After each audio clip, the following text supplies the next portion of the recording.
O Tanjobi omedetou gozaimasu. Isto é japonês para parabéns. O Observador faz 12 anos e, em vez de bolo, oferecemos uma visita ao Japão com a Pinto Lopes Viagens. Assine por apenas 39,90€ e habilite-se a ganhar. 12 anos a escrutinar o poder, 12 mil quilómetros para celebrar. Assine hoje em observador.pt. Arigatou. As horas.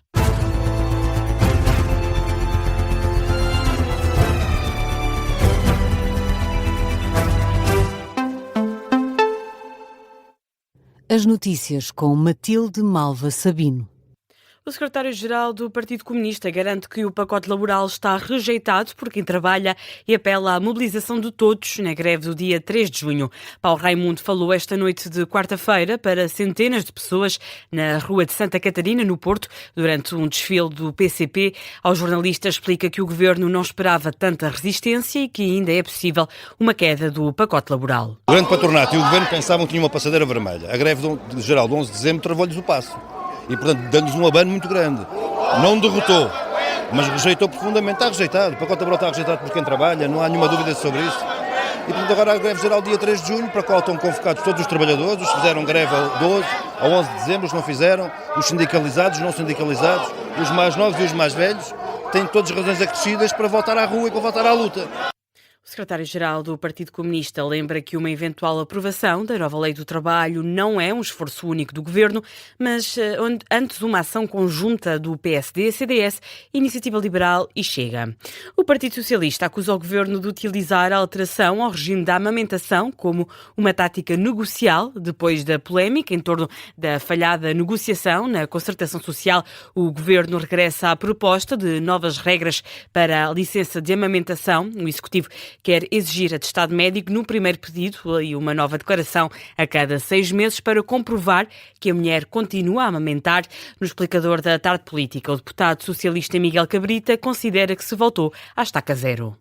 O governo mostra radicalismo e inflexibilidade, volta ao princípio a uma questão em que sabe que todos os partidos se pronunciaram contra e faz aqui uma espécie de simulacro de negociação, no sentido em que o governo no fundo está a fazer é radicalizar, voltar ao princípio para ter mais moedas de troca para poder na Assembleia da República fingir uma negociação e fingir cedências.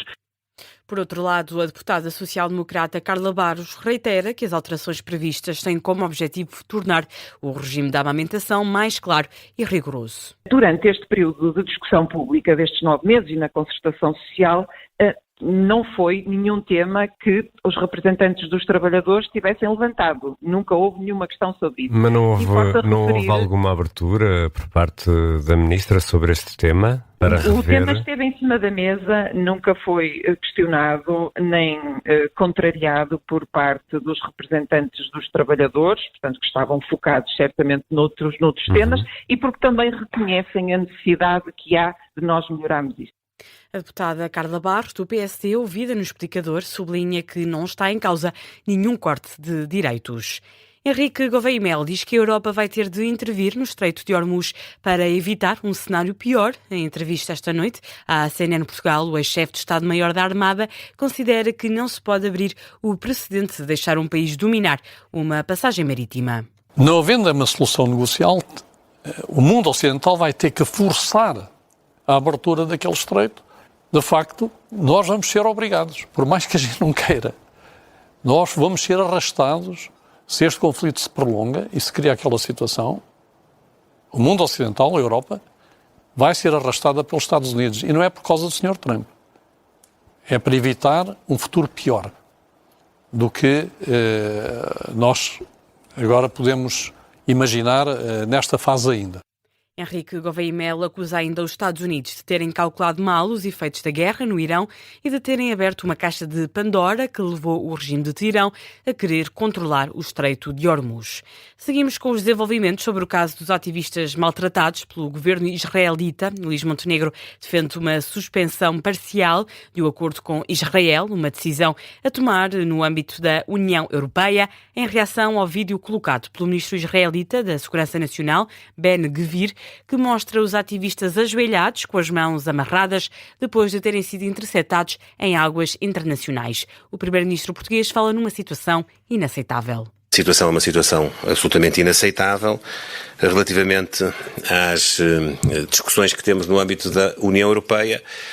Portugal já tem manifestado a sua disponibilidade para uma suspensão parcial do acordo com Israel e veremos nos próximos encontros se há alguma evolução nesse domínio.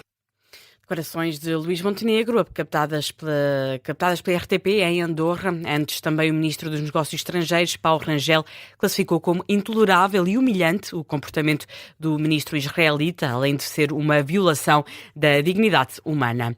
O secretário de Estado das Comunidades garante que o governo está a fazer o possível para trazer os cidadãos portugueses de volta a casa. Emílio Sousa explica quais são os próximos passos. Estamos a tentar, mas neste momento só é permitido falar com eles os advogados da própria flotilha, logo que seja possível, e nós estamos perfeitamente a acompanhar isso, iremos falar com eles e tentar trazê-los para Portugal. Emílio Sousa, secretário de Estado das Comunidades, num registro da RTP. Em Espanha, o primeiro-ministro pede que Bruxelas proíba a entrada de Ben-Gvir na União Europeia. É um dos líderes europeus a criticar de forma firme a ação israelita no tratamento destes ativistas da flotilha humanitária. Pedro Sánchez afirma que não devem ser tolerados maus tratos aos cidadãos. O ministro espanhol dos Negócios Estrangeiros vai mais longe e exige um pedido de desculpas público por parte de Israel.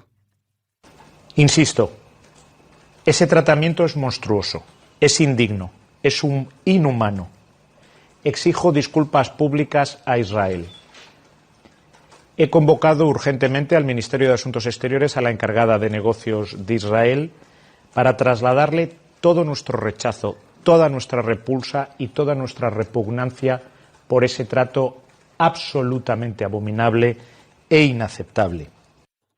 José Manuel Álvarez, ministro espanhol dos Negócios Estrangeiros, num vídeo publicado na rede social X. Ben-Gvir já foi alvo de críticas de vários países da Europa e fora da Europa, Canadá, Países Baixos, França, Itália, Alemanha e Chipre, entre outros, repudiam o vídeo publicado.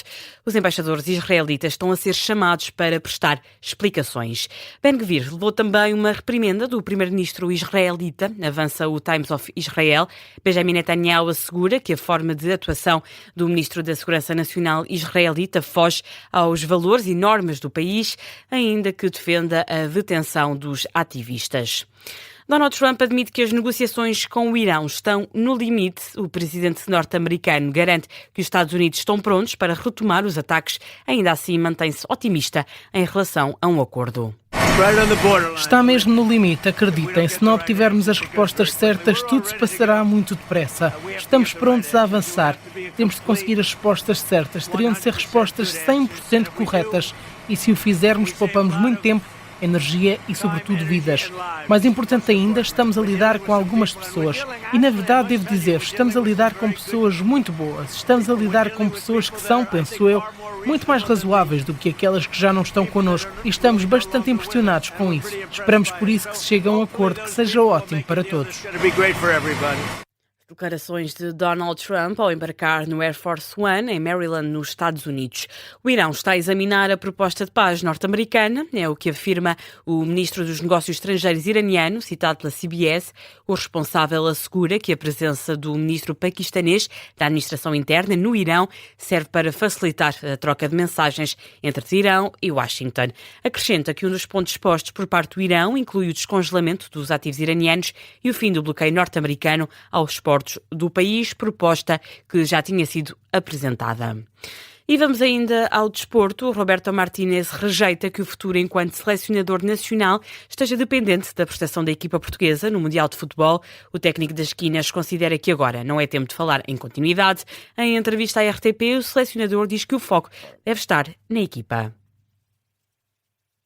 O contrato do selecionador, depois do Mundial, a decisão será o que seja melhor para a seleção. é aqui. Eu, se estivesse preocupado com a minha posição,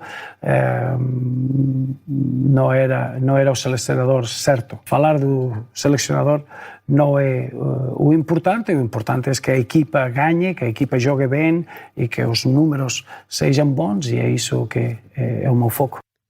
Roberto Martínez foi ainda questionado sobre a presença de Samu Costa na convocatória. O técnico entende que o médio tem garra, energia e encaixa muito bem na equipa das esquinas. O Samu Costa merece estar nesta convocatória porque tivemos a oportunidade em março de ir a México, de estar nos Estados Unidos, em um estádio fechado. O que é que aprecia? Ele tem uma garra, uma energia, tem uma motivação.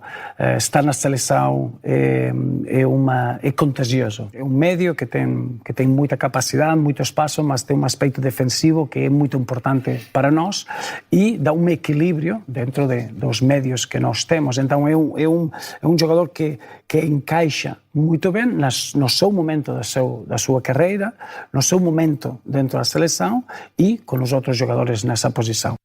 O selecionador nacional Roberto Martínez, em entrevista à RTP, a primeira desde a divulgação da convocatória para o Mundial 2026. Na fase de play-off da Primeira Liga, Torriense e Casa Pia empataram a 0 e adiaram para a próxima semana a escolha sobre quem passa para a Primeira Divisão. Numa partida que se realizou na antecâmara da final da Taça de Portugal, frente ao Sporting, a formação de Torres Vedras encheu o estádio, mas não conseguiu adiantar-se no marcador.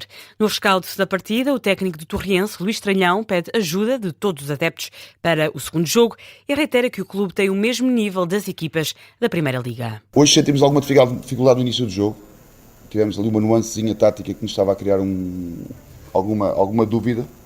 E quando retificámos, acho que fomos mais iguais a nós próprios. Portanto, somos uma equipa que defende bem, mas também valoriza o momento com a bola. Acho que é patente para todos. Deixo para quem gosta de fazer estas análises, mas não demonstramos hoje assim uma diferença tão grande para as equipas da Primeira Liga. Já o treinador do Casa Pia, Álvaro Pacheco, refere que foi positivo adiar as decisões da eliminatória para a segunda mão e refere que a vontade dos jogadores vai ser a chave do próximo encontro. Fizemos um percurso em que passámos, portanto, uma equipa que demonstra uma resiliência, um crescimento enorme, uma equipa que foi se unindo, foi crescendo e agora temos mais 90 minutos. São os últimos minutos que estes jogadores vão jogá-los juntos, não é? Porque depois, como no futebol normal, para a próxima época há jogadores que saem, há jogadores que vão entrar, portanto, é eles desfrutarem estes 90 minutos, demonstrarem aquilo que foi ao longo desta época, aproveitar estes 90 minutos e além de desfrutarem, olharem uns para os outros, conquistarem aquilo que nós pretendemos, que é a vitória e a permanência. Álvaro Pacheco e Luís Tralhão, em conferência de imprensa no fim do jogo, a partida derradeira para apurar a última equipa a participar na Primeira Liga, realiza-se na próxima quinta-feira. E foi a notícia de fecho deste jornal. A informação volta às 3h30. Até já.